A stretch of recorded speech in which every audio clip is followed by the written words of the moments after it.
家講嘅唔係淨係廣播嘅問題，係香港嘅法治問題。我手上揸住嘅係港檢法例第13章、第14章同第15章。我係指控港管局嚴重失責，我將會向行政申訴專員投訴你哋，完全冇執行呢個廣播條例。我向大家解釋下呢個法例。首先，第一，無線廣播唔係一個普通嘅生意嚟嘅，無線係有壟斷性地位，佢喺香港係佔咗無線廣播嘅95%嘅市場，加埋有線落去，佢都佔咗80%以上。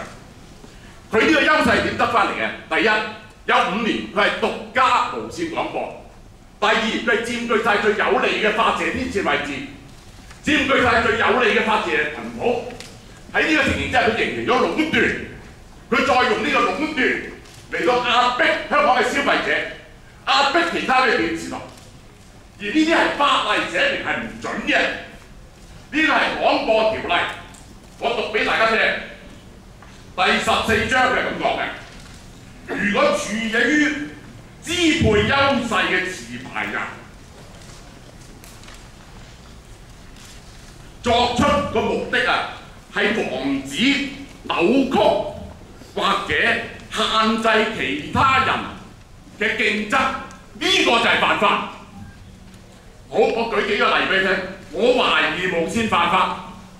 第一，簽晒全香港嘅歌星係冇糧出嘅，未用威人，去佢嗰度做 show 咧，就俾100至300蚊俾佢。Michael Jackson 翻生佢都俾500嘅啫。目的就係防止呢啲歌星去第二個電視台度，咁樣係咪反競爭行為？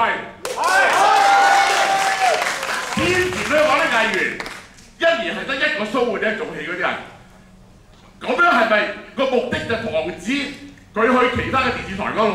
呢個係咪反競爭行為？唔準第二個電視台嘅藝員，我親身經歷過呢個肥媽上去嗰度做嘉賓。呢啲係咪反競爭行為？唔準人哋就算訪問新聞號，唔準所有歌星講廣東話，係咪講普通話？呢個係咪反競爭行為？啲藝員喺出面拍劇集，唔準用原聲賣俾亞視，呢個係咪反競爭行為？咩叫兩原聲定價？條例規定佢咩叫兩年性定價？如果呢度寫明無線屬下，如果有任何人做呢啲嘢，就即係無線犯法。無線，我問下呢啲人有冇出去同人講，你要同我拍劇集，我就俾個獎你啊！如果咁多，邊個敢發誓話佢冇講過？呢啲就係犯法。10幾年來，我管局成班廢人坐喺呢度，完全冇執行我管法例。我一定要有行政申訴專員投訴你哋，我係廉政公署投訴你哋。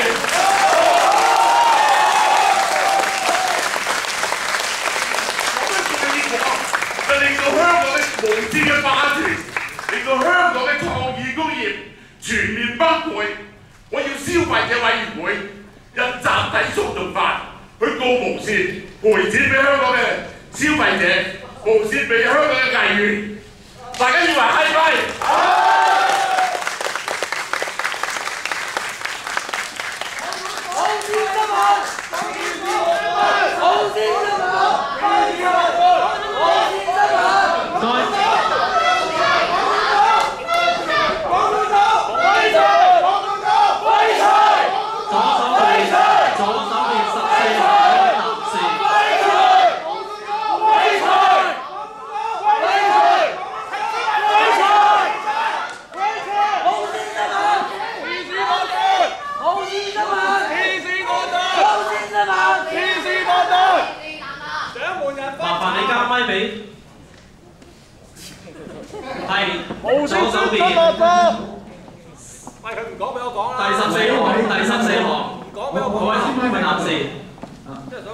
上次公聽會咧容許電視台代表咧，即係喺最後部分選擇性咁樣回答問題啦。我希望公聽會可以加強互動啦。畢竟6年之先至檢討續牌同埋搞公聽。